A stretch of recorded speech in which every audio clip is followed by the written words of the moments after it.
Ce podcast est réalisé avec le soutien du Centre pour la cybersécurité Belgique.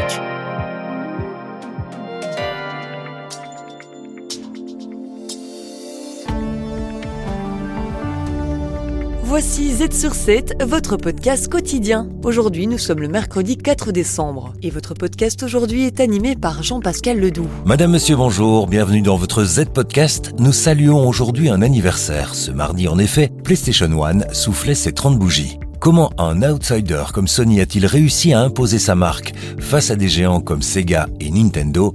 Éclairage avec Brice Leblevenec, expert en nouvelles technologies. Le CD a été vraiment une révolution, ça permettait de stocker énormément de données. Ce n'était pas gagné d'avance, et le prochain sujet ne l'est pas non plus. La Belgique travaille à décarboner ses industries, et le défi est de taille. Il faut se rendre indépendant de l'approvisionnement en gaz qui a augmenté énormément, qui a fait exploser les prix de l'énergie et donc exploser notre production. La transition énergétique n'est pas gagnée. Stéphane Séjourné, commissaire européen à la stratégie industrielle, poursuivra cet entretien dans un instant. Et pour finir, nous retrouverons Peter de Keyser pour discuter de la tempête économique et politique qui secoue la France. Hausse des taux d'intérêt et perspectives budgétaires floues, on vous explique dans ce podcast.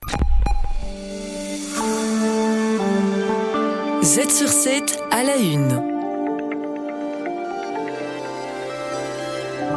Il y a 30 ans, Sony bouleversait l'univers des jeux vidéo avec la PlayStation, une console qui allait redéfinir l'industrie.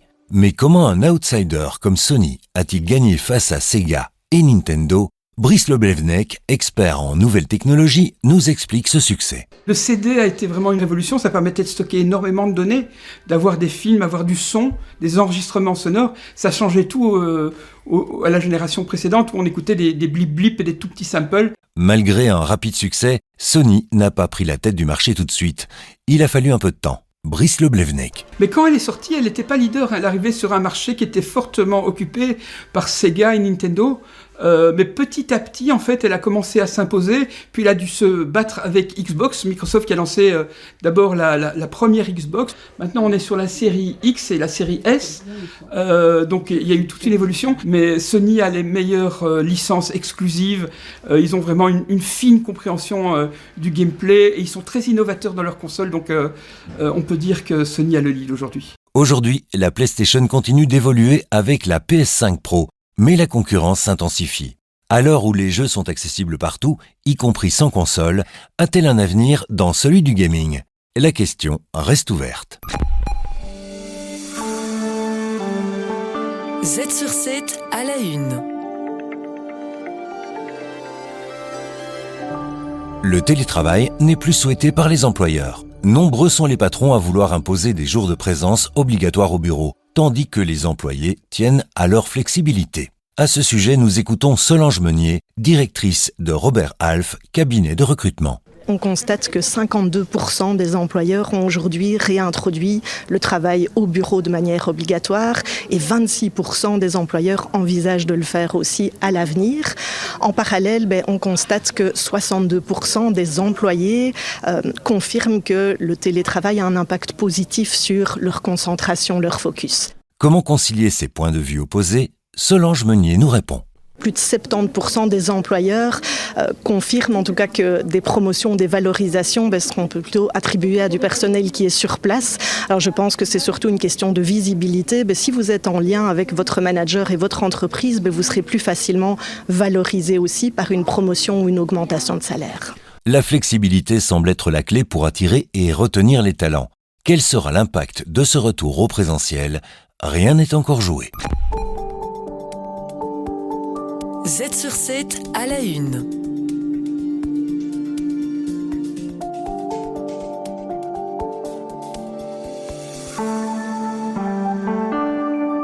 La Belgique mise sur la décarbonation de ses industries, mais le défi est énorme. ArcelorMittal, un géant de l'acier, vient de reporter son projet d'acier vert, un investissement de plus de 2 milliards d'euros. Stéphane Séjourné, commissaire européen à la stratégie industrielle, nous explique. On va essayer de protéger nos industries, c'est-à-dire éviter d'avoir des surcapacités qui arrivent à prix cassés et qui, eux, bénéficient d'aides d'État qui ne sont pas concurrentielles en Europe. Mais la transition énergétique a un coût. Stéphane Séjourné, encore une fois. Il faut se rendre indépendant de l'approvisionnement en gaz qui a augmenté énormément, qui a fait exploser les prix de l'énergie et donc exploser notre production. Donc nous travaillerons sur les entrants, sur les éléments de compétitivité évidemment, et puis on travaillera aussi à la demande, au débouché pour ces industries. On a le secteur de l'automobile qui doit maintenant produire aussi avec de l'acier vert. Ça va être tout l'objectif et tout l'enjeu de ces aciéries, notamment ici en Belgique. Le gouvernement belge et l'Europe poursuivent leur soutien à la transition.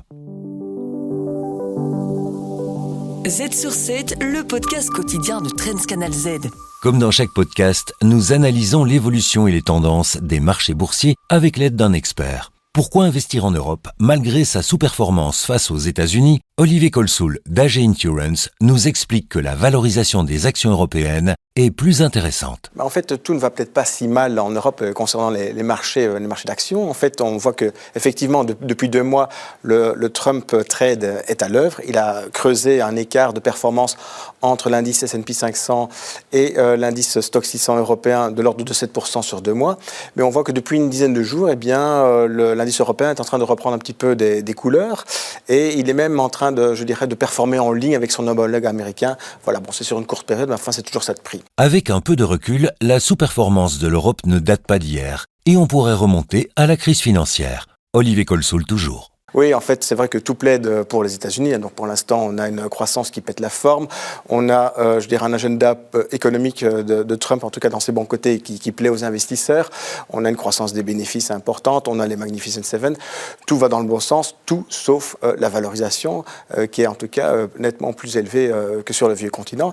Et ça peut jouer aussi un petit peu dans les deux sens. Et peut-être qu'on a broyé un peu trop de noir concernant l'Europe dernièrement. Comme mentionné, la valorisation des actions européennes est plus intéressante, même si la croissance reste modeste. Toutefois, des facteurs comme les élections en Allemagne ou un éventuel stimulus chinois pourraient raviver l'intérêt pour les marchés européens. Olivier Colsoul conseille de garder les actions européennes en portefeuille compte tenu de leur rendement sur dividendes attractifs. Les dessous du pouvoir. Peter de Keyser, économiste et entrepreneur, fait le lien entre entrepreneuriat et politique. Nous arrivons déjà à la dernière rubrique de ce podcast. Aujourd'hui, nous plongeons dans la tempête économique et politique qui secoue actuellement la France. Avec une hausse des taux d'intérêt à long terme, un climat politique chaotique et des perspectives budgétaires incertaines, la France semble être devenue un foyer d'instabilité au sein de l'Europe. Tout d'abord, quels sont les problèmes? Il y a une hausse des intérêts à long terme en France. Le taux d'intérêt à 10 ans de la France a augmenté de 39 points de base cette année, atteignant désormais le niveau de celui de la Grèce, une étape historique qui n'inspire pas beaucoup de confiance. Ça reflète en fait la méfiance des investisseurs envers la stabilité financière de la France, tandis que des pays comme l'Espagne sont récompensés par une baisse de leur taux pour leur politique budgétaire rigoureuse. Il y a aussi la crise budgétaire. Le Premier ministre Michel Barnier veut ramener le déficit budgétaire, qui est actuellement à 6% du PIB, à 5% d'ici 2025. Le Parlement est divisé et le soutien reste incertain. En plus, il y a encore une vote de confiance et des défis politiques qui s'annoncent. Marine Le Pen, qui exerce une pression sur le ministre Barnier, exige des mesures telles que l'indexation des pensions et une révision des taxes sur l'électricité.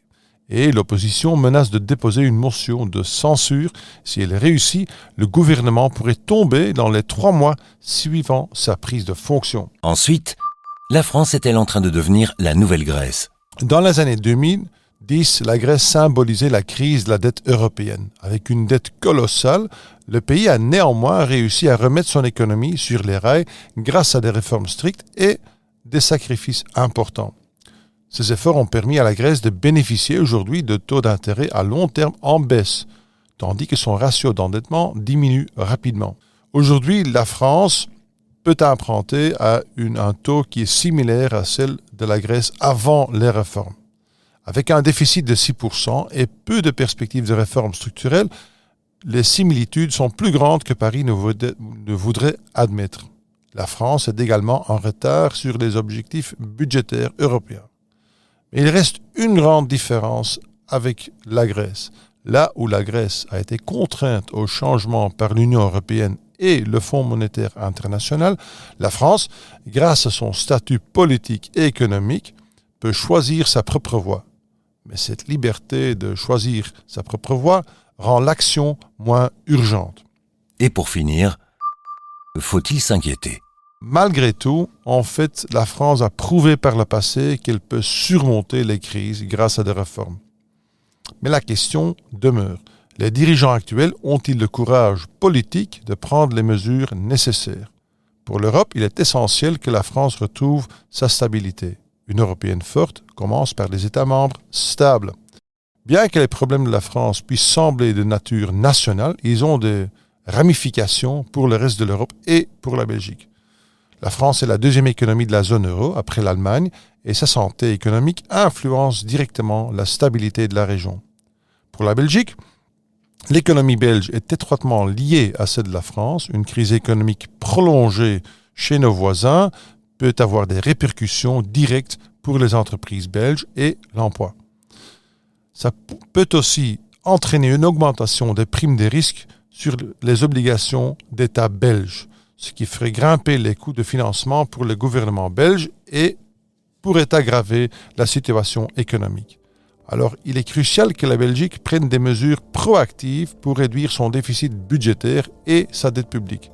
Sinon, on risque que la crise actuelle française ait des conséquences tôt ou tard pour la dette belge.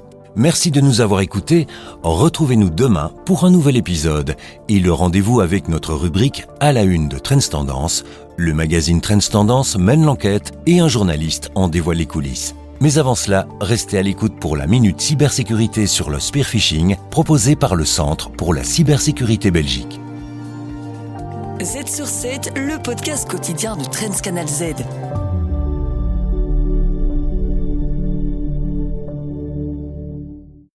Le Centre pour la cybersécurité Belgique. Œuvrons ensemble à un avenir plus sûr dans le domaine de la cybersécurité. Bienvenue à la Minute Cybersécurité. Je m'appelle Cathy et aujourd'hui je vais vous parler du spearphishing. Le spearphishing est une forme ciblée de phishing dans laquelle les cybercriminels visent spécifiquement une personne ou un département de votre entreprise. Ces attaques sont souvent très convaincantes car les attaquants commencent par rassembler des informations pour rendre leur message crédible. Supposons que votre service des ressources humaines reçoive un mail d'un collègue demandant des données personnelles pour un projet prétendument urgent. Le mail semble authentique et sans hésiter, l'employé communique des informations sensibles que les criminels utilisent ensuite à mauvais escient. Ne donnez aucune chance au spearphishing. Apprenez à vos employés à toujours revérifier les demandes inattendues. Utilisez l'authentification à 2 facteurs pour limiter les accès non autorisés. Investissez dans la formation pour sensibiliser les employés aux attaques ciblées. Vous trouverez plus d'informations sur notre site web atwork.cephoneweb.be. Restez vigilants et protégez votre entreprise contre le spearphishing. Le Centre pour la cybersécurité Belgique. Œuvrons ensemble à un avenir plus sûr dans le domaine de la cybersécurité.